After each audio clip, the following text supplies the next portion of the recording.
It began in the quiet suburbs of Baltimore, Maryland, on May 16, 2006. The clock struck 1 a.m., a time when the world is usually draped in a heavy, peaceful slumber. But in the Rivera household, peace was about to be shattered. Allison Rivera bolted upright in bed, her heart hammered against her ribs. The house security alarm was screaming, cheersing, rhythmic wail that signaled a breach. This wasn't the first time. The exact same thing had happened the night before. At the exact same hour, in the darkness, Allison saw the silhouette of her husband, Prey.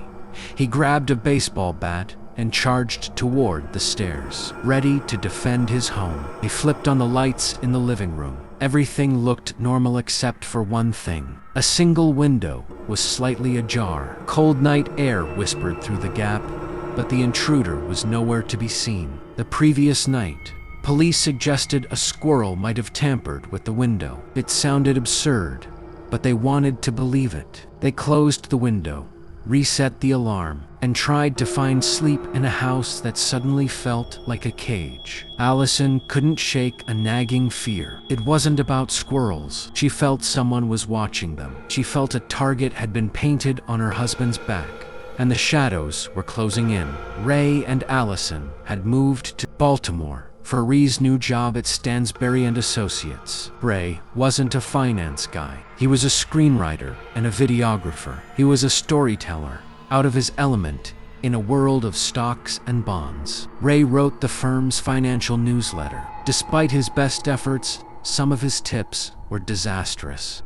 In the high-stakes world of investing, bad advice doesn't just lose money, it creates enemies. Had one of those enemies found their address? The next morning, Ray made Allison breakfast. He carried her bags to the car for her business trip to Virginia. They exchanged I love yous and a wave. It was a mundane, beautiful moment, the last one they would ever share. 6:30 p.m. in Virginia. Allison, exhausted from work, reached for her phone to check in with Ray. It rang and rang, finally falling into the void of voicemail. She tried again. Silence. Allison called Claudia, a friend staying at their house. Claudia's voice was shaky. She told Allison that a few hours earlier, Rey's phone rang. He listened for a second, muttered OSHT, and sprinted out the door. Ray didn't just leave. He fled. Claudia heard the tires screech as he peeled out of the neighborhood. He left the lights on. He left his work unfinished. He left as if his life depended on it. Allison didn't wait. She canceled her trip and began the 3-hour drive back to Baltimore. Every mile was a nightmare. She called Rey's phone until it stopped ringing entirely. The battery was dead, or the phone was gone. When Allison pulled up to her house, she prayed to see Rey's car, but the driveway was empty. The house was cold.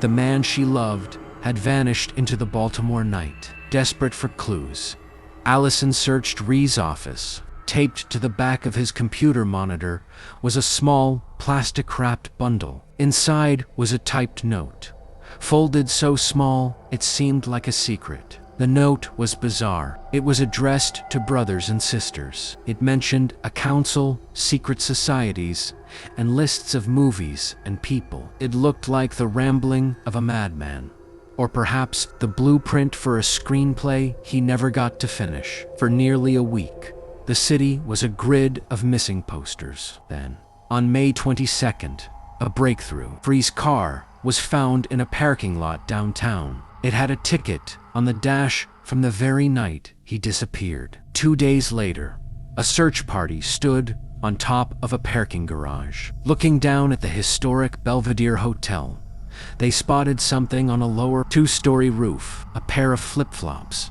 a phone, and a jagged hole in the ceiling. Police entered a long-forgotten, boarded-up conference room inside the Belvedere. The air was thick with the scent of decay. Light streamed through the hole in the roof, illuminating a mangled body on the floor. It was Ray. Detective Michael Bayer looked at the hole, then at the roof, 13 stories above. To hit that spot, Rey would have had to jump 45 feet horizontally. It defied the laws of physics. No human could leap that far. The most chilling detail: Freeze flip-flops his glasses, and his cell phone, which had been found on the roof next to the hole, were completely undamaged. Not a scratch. It was as if they had been placed there by hand. The FBI analyzed Rey's cryptic note and suggested he was suffering from a mental breakdown. The police were ready to call it a suicide and move on. But for Allison, the math didn't add up.